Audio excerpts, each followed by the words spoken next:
The diner was packed that evening, the air thick with the smell of greasy food and loud chatter. Waitresses rushed between tables, balancing trays and fake smiles. Among them was a young woman, her uniform slightly wrinkled, her eyes tired but determined. She had been working double shifts for months, saving every penny she could. Life hadn't been kind to her, but she refused to give up. At one of the corner booths sat 3 women, dressed in expensive clothes, their nails perfectly manicured, their laughter sharp and loud. They had been there for hours, ordering the cheapest items on the menu but acting as if they owned the place. Every time the waitress approached, they smirked, whispered, and made sure she noticed their disdain. "Ugh, this coffee is disgusting," one of them said loudly, pushing the cup away. "Did they even wash the mug?" The waitress clenched her jaw but kept her voice polite. "I can bring you a fresh one, ma'am." The woman rolled her eyes. "Like you would know what good coffee tastes like." The other 2 giggled, watching the waitress's reaction. She forced a smile, took the cup, and walked away. The kitchen staff shot her sympathetic looks, but no one said anything. They had seen this before, rich customers treating service workers like dirt. As the night dragged on, the women's behavior got worse. They snapped their fingers at her, complained about imaginary flaws in their food, and left a mess on purpose. When the bill came, they paid with a handful of loose change, leaving no tip. "Maybe next time, get a real job," one of them sneered as they stood to leave. The waitress didn't respond. She just picked up the coins, her fingers trembling slightly. But deep down, something inside her shifted. This wasn't just another bad day, this was the last straw. As she wiped down their table, she noticed something glinting under one of the plates. A small, expensive-looking earring. One of the women must have dropped it. She picked it up, turning it over in her palm. For a second, she considered running after them to return it. Then she smiled. No. They had humiliated her for the last time. And she was going to make sure they regretted it. The waitress slipped the earring into her pocket, her mind racing. It wasn't just a piece of jewelry, it was a clue. These women had mocked her, treated her like garbage, and now, by pure chance, one of them had left behind something valuable. She finished her shift in silence, ignoring the exhaustion in her legs. When the diner finally closed, she sat in the back room, staring at the earring under the flickering fluorescent light. It was delicate, made of real gold, with a tiny diamond in the center. Definitely expensive. Definitely not something a careless person would forget. She turned it over and noticed tiny engravings on the back, initials and a date. This could mean something. The search begins. The next morning, instead of sleeping, she went to the library. Public computers were free, and she had a hunch. She typed in the initials from the earring along with the words socialite and local business. Pages of search results popped up. She scrolled, her eyes scanning quickly. Then, she froze. There it was. A society blog with a photo of the same 3 women from the diner, dressed in glamorous gowns at some charity event. The caption read, "Local elite enjoy annual gala, left to right, businessman's wife, fashion boutique owner, and influencer." Her heart pounded. She clicked on the link. The businessman's wife, the one who had sneered at her the most, was married to the owner of a luxury car dealership. A very wealthy man. The boutique owner ran an overpriced clothing store downtown. And the influencer? She had thousands of followers online, posting about her perfect life. The waitress leaned back in her chair, a slow smirk forming. These women lived in a world of money and privilege, where they could treat people like dirt without consequences. But not this time. A plan takes shape. She spent the next few days digging deeper. Social media made it easy. The businessman's wife loved posting about her humble beginnings, except her version of struggle was only having one vacation home as a child. The boutique owner bragged about her hard work, but a little research revealed her store was funded by her parents. And the influencer? Her entire online persona was fake, stolen photos, staged moments, and a lot of Photoshop. The waitress scribbled notes in a small notebook, piecing everything together. She wasn't just going to embarrass them. She was going to expose them. The first move. She knew she needed to get closer to their world. The earring was her ticket in. That evening, she dressed in the nicest clothes she owned, a simple black dress she had bought for job interviews, and went to the luxury car dealership owned by the businessman. Her hands were sweaty, but her voice was steady when she walked in. "I found something that belongs to your wife," she said, placing the earring on the counter. The receptionist's eyes widened. "Oh. She's been looking everywhere for this." The waitress smiled politely. "I work at the diner she visited. She must have dropped it." The receptionist picked up the phone. "Let me call her, she'll want to thank you personally." Perfect. The meeting. 20 minutes later, the businessman's wife walked in, her high heels clicking sharply on the marble floor. She looked the waitress up and down, recognition flashing in her eyes, but no gratitude. "You," she said flatly. The waitress kept her tone sweet. "Yes, ma'am. You left this at the diner." The woman snatched the earring, inspecting it. "Took you long enough to return it." The receptionist frowned. "She came all this way to—" "I don't need a lecture," the woman snapped. Then, to the waitress, "If you're expecting a reward, forget it." The waitress shook her head. "No reward. Just doing the right thing." The woman scoffed and turned to leave. But before she did, the waitress added, "By the way, I love your posts about your humble beginnings. Really inspiring." The woman froze. Then, without another word, she walked out. The waitress smiled to herself. Phase 1, complete. What's next? She had planted the seed. Now, she needed to get inside their circle. And she knew exactly how. The influencer was hosting an exclusive party next week. Guess who was going to be there? The influencer's party was the talk of the town, exclusive, glamorous, and impossible to get into unless you were somebody. And right now, the waitress was nobody. But she had a plan. The fake identity. She spent days studying the influencer's social media, memorizing her friends, her style, even the way she talked. The party had a theme, golden oldies, dress like classic Hollywood. Perfect. She raided thrift stores, piecing together a vintage look, a sleek black dress, elbow-length gloves, and a faux pearl necklace. With a little makeup and her hair pinned up, she looked like a completely different person. Now, for the hardest part, the invite. The influencer had posted a phone number for RSVPs. The waitress took a deep breath and dialed. A bored voice answered. "Golden Gala guest list, name please." She forced confidence into her voice. "Yes, hi. I'm a friend of the boutique owner, you know, the one downtown. She told me to call and confirm my +1. Silence. Then, name? Lena Moreau. A name she made up on the spot, sounding fancy but forgettable. More typing. Then, "Alright, you're on the list. Doors at 8. She hung up, heart pounding. It worked. The party. The venue was a rooftop lounge, lit up with golden lights. Limos lined the street outside, and a bouncer checked names at the door. She straightened her dress and walked up. Name? Lena Moreau. He scanned the list, nodded, and let her through. Inside, the air smelled like expensive perfume and champagne.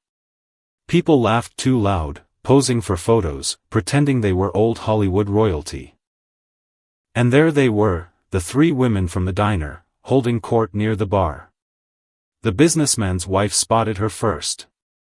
Her eyes narrowed. Do I know you? The waitress smiled smoothly.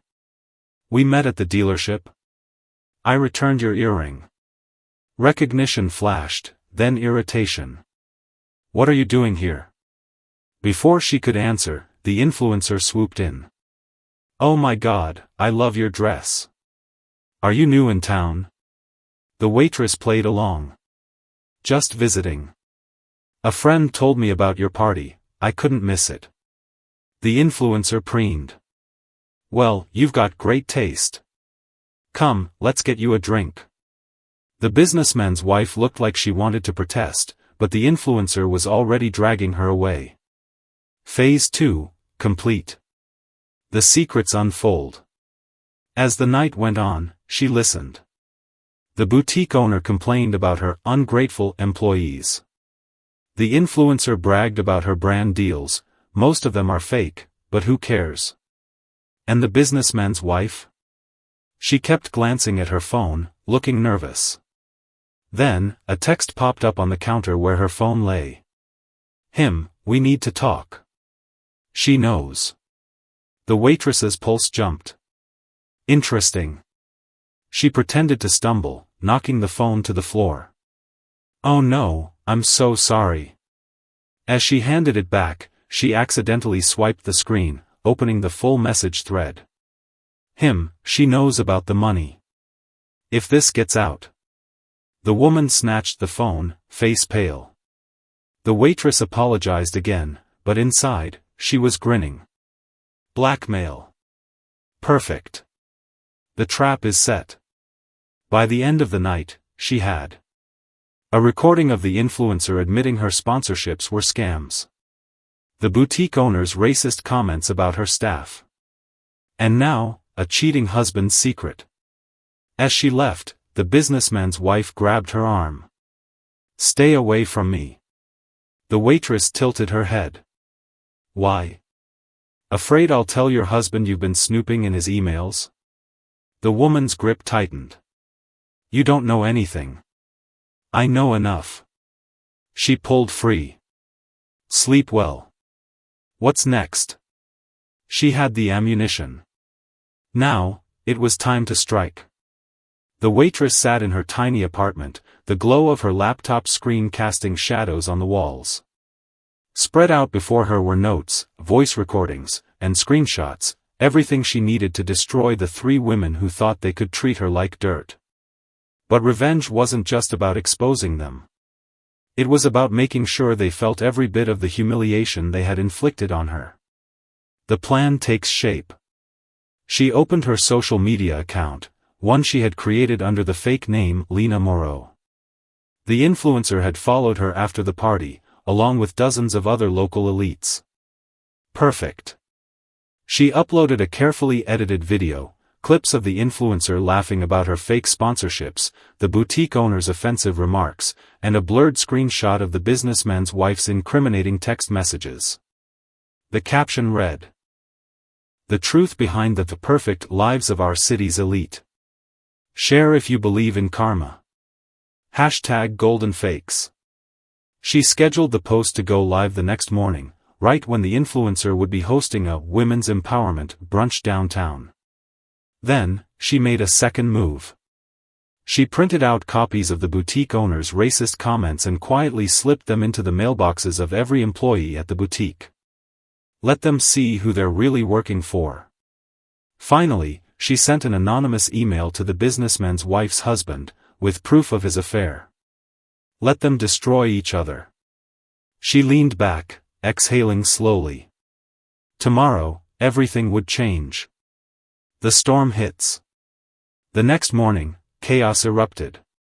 The influencer's brunch was interrupted by gasps and murmurs as phones buzzed with the viral video. Sponsors started dropping her within minutes. At the boutique, employees walked out, refusing to work for a bigot. Protesters gathered outside, chanting for a boycott. And the businessman's wife? She arrived home to find her husband's bags packed. "We're done," he spat before slamming the door.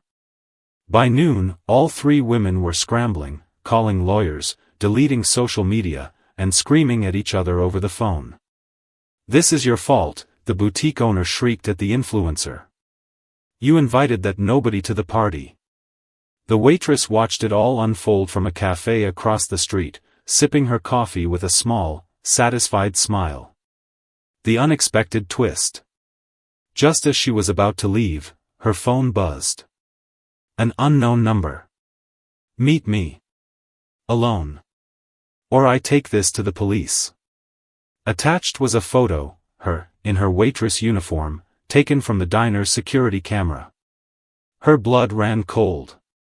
The businessman's wife had figured it out. The confrontation. She arrived at the empty parking garage as instructed, heart pounding. The woman stepped out of a black car, face twisted in fury. "You little cockroach," she hissed. "You think you can ruin my life and walk away?" The waitress kept her voice steady. "I didn't ruin your life. You did that yourself." The woman lunged, grabbing her arm. "Delete everything. Now. Or I'll have you arrested for theft. That earring was worth thousands." The waitress yanked free. It was dropped. Not stolen. "Who's going to believe you?" the woman sneered. A voice cut through the darkness. "I will." A man stepped forward, the diner's owner, holding his own phone. "And so will this recording of you threatening my employee." The woman paled. You set me up." The waitress smiled. "Karma's a bitch. What's next?" With the diner owner's help, the waitress had proof of the woman's threats. But the fight wasn't over yet. The elite didn't go down without a fight, and they still had one card left to play. The businessman's wife stormed off, her heels clicking furiously against the concrete. But the waitress knew this wasn't over. Women like her didn't back down, they fought dirtier. And sure enough, by the next morning, the legal threats began. The counterattack. A certified letter arrived at the diner, addressed to the waitress. Cease and desist, defamation, harassment, and theft of property. The diner owner read it over, his brow furrowed. "They're claiming you stole that earring intentionally and that your smear campaign damaged their reputations." She scoffed. "They did that to themselves." But the letter wasn't just a threat, it was a warning. The women had money, connections, and lawyers who could drag this out for years. The waitress clenched her fists. She wouldn't let them intimidate her. But she needed help. An unlikely ally. That evening, as she was closing up, an expensive car pulled up outside the diner. A woman stepped out, older, polished, with an air of quiet authority. The waitress tensed. Another rich enemy? But the woman smiled. "I heard what you did." The waitress narrowed her eyes. "And? I admire it." She extended a hand. "I'm the woman whose husband was cheating with her." Recognition flashed. "The text messages, she knows." The waitress hesitated, then shook her hand. "So you're here to thank me?" The woman's smile turned sharp. "I'm here to finish what you started." The power shift. Over coffee, the woman, who introduced herself as, "Just call me Victoria," laid out the truth. The businessman's wife hadn't just been snooping through her husband's emails. She'd been blackmailing him. And not just him, half the city's elite. "She records everyone," Victoria said. "Drunk confessions, affair receipts, even bribes. She keeps them all in a private cloud drive." The waitress's pulse jumped. "You're saying, if we get that drive, we don't just ruin her. We ruin everyone who ever looked down on you." The waitress leaned back, mind racing. This was bigger than revenge now. This was war. The heist. Victoria's plan was simple. The businessman's wife kept the drive in a hidden safe at home. But that night, her husband was being served divorce papers, and he'd conveniently left his keys behind. "All you have to do," Victoria said, is walk in, open the safe, and take it. The waitress stared. You want me to break into her house? Victoria slid a key across the table. No breaking. Just borrowing. The safe crack. The house was dark when she arrived. Heart pounding, she let herself in. The safe was behind a painting in the study, just like Victoria said. But it needed a code. She tried birthdays, anniversaries, even the initials from the earring. Nothing. Then, her fingers stilled. The date engraved on the earring. She typed it in. The safe clicked open. Inside was a single flash drive. She grabbed it and ran. The fallout. Back at Victoria's, they plugged in the drive. Files upon files, audio recordings, documents, even videos. Enough to bring down half the city's elite. Victoria grinned. Now we make the rules. But the waitress hesitated. This wasn't just about revenge anymore. This was about power. And power corrupted. The choice. She stood, pulling out the drive. No. Victoria frowned. What? I wanted them to feel what they made me feel. Not this. She gestured to the files. This is just becoming them. Victoria studied her, then nodded slowly. So what do you want to do? The waitress smiled. Something better. The flash drive sat heavy in the waitress's pocket as she walked away from Victoria's mansion. She had all the power now, enough secrets to bury the three women and their entire world. But revenge wasn't about becoming a monster. It was about justice. Instead of leaking the files anonymously, she did something no one expected. She went live. Using the influencer's own social media hashtag #GoldenFakes, she set up a public video call. Thousands joined within minutes, including reporters, bloggers, and even the women themselves. Her face appeared on screens across the city, calm but unshakable. You all know who I am, she began. The nobody waitress you laughed at. But today, I'm not here to expose your secrets. She held up the flash drive. I could. But I won't. The chat exploded with confusion. Then what do you want? The influencer typed furiously. The waitress smiled. I want you to apologize. Not to me. To every person you've ever treated like dirt. Silence. Then, laughter. The businessman's wife's voice crackled through the call. You're insane. We're not apologizing for anything. The waitress nodded. I figured you'd say that. She pulled out her phone and played a single audio clip, the woman's own voice, cold and sneering. People like her are born to serve people like us. The call went dead silent. Here's the deal, the waitress said. You have 24 hours to post a real apology, to your employees, to customers, to anyone you've hurt. If you do, this drive gets destroyed. If you don't? She paused. I let the world decide what to do with your secrets. She ended the call. Now, it was their move. The three women scrambled. Lawyers were called. PR teams were hired. But the audio clip was already spreading like wildfire. The boutique's remaining employees quit on the spot. The influencer's remaining sponsors dropped her. And the businessman's wife? Her husband filed for full custody of their kids, using the recording as proof of her toxic character. One by one, they broke. The influencer posted first, a tearful video admitting her lies. The boutique owner wrote a public letter, apologizing to her staff. But the businessman's wife? She showed up at the diner. No designer clothes. No sneer. Just red-rimmed eyes and a whispered, I'm sorry. The waitress handed her a coffee. On the house. As promised, the waitress destroyed the flash drive. Live, in front of everyone. No more blackmail.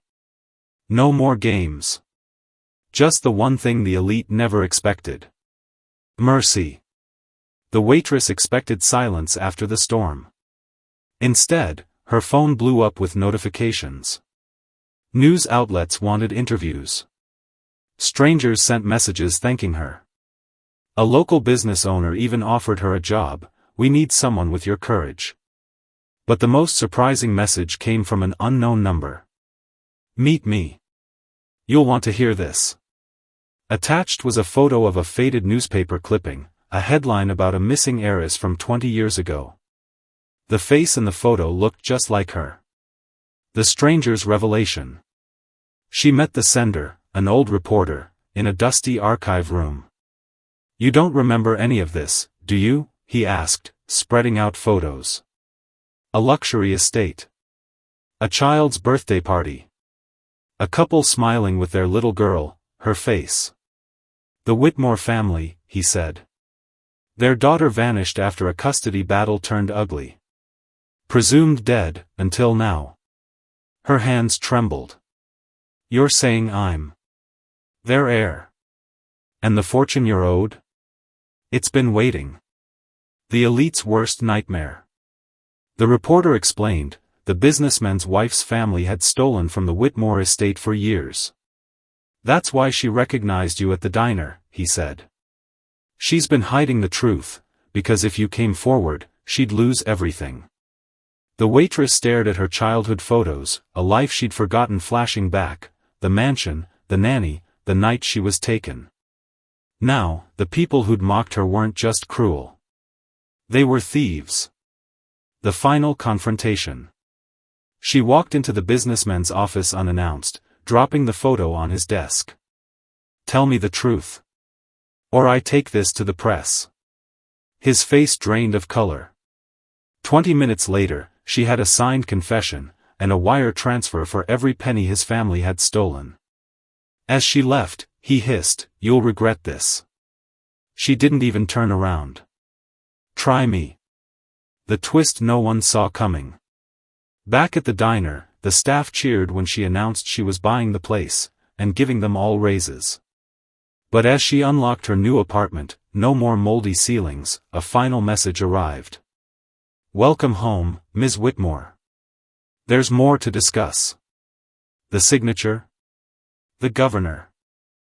The governor's office was nothing like the diner, polished marble floors, oil paintings of past leaders, the scent of expensive leather. The waitress, no, she had a real name now, walked in wearing thrift store clothes, her chin high. The governor stood, extending a hand. "Ms. Whitmore. We've been waiting for you." The truth unlocked. Over bitter coffee, ironically worse than the diner's, he laid it out. Her disappearance hadn't been an accident. Your parents were going to expose a corruption ring, politicians, business leaders, even judges. The night you vanished? That was a cover-up. The people who raised her in poverty? Paid kidnappers. The diner job? A way to keep her hidden. And the 3 women who mocked her? Their families helped bury the truth. She gripped the armrests, her nails digging into the upholstery. Who else knew? The governor slid a file across the desk, names, dates, transactions. Everyone who owes you a life. The reckoning. She didn't scream. Didn't cry. She acted. With the governor's backing, she froze every asset of the families involved. Funded investigations into the missing Whitmore fortune. Publicly forgave her kidnappers, then sued them into oblivion. The influencer, the boutique owner, and the businessman's wife were the first to crack. "We didn't know," the influencer sobbed on the courthouse steps. The waitress adjusted her sunglasses, designer now, but she'd never admit she liked them. "But you benefited." The last laugh. At the grand reopening of the Whitmore estate, she hosted an unusual guest list. Diner staff ate off gold plates. Homeless shelter volunteers toasted with champagne. The reporter who helped her got a Pulitzer-worthy exclusive. And the elite who'd mocked her? They watched from the sidewalk, barred at the door by security. As fireworks lit up the sky, the diner's old cook clinked glasses with her. Sure beats serving fries, huh? She grinned. Nah. I learned more there than any mansion could teach me. The final shot. Later, alone in her childhood bedroom, still untouched after 20 years, she opened a dusty jewelry box. Inside, a toddler's scribbled note. Be brave, sweet girl. She tucked it into her pocket, next to her Waitress name tag. Some things were worth keeping.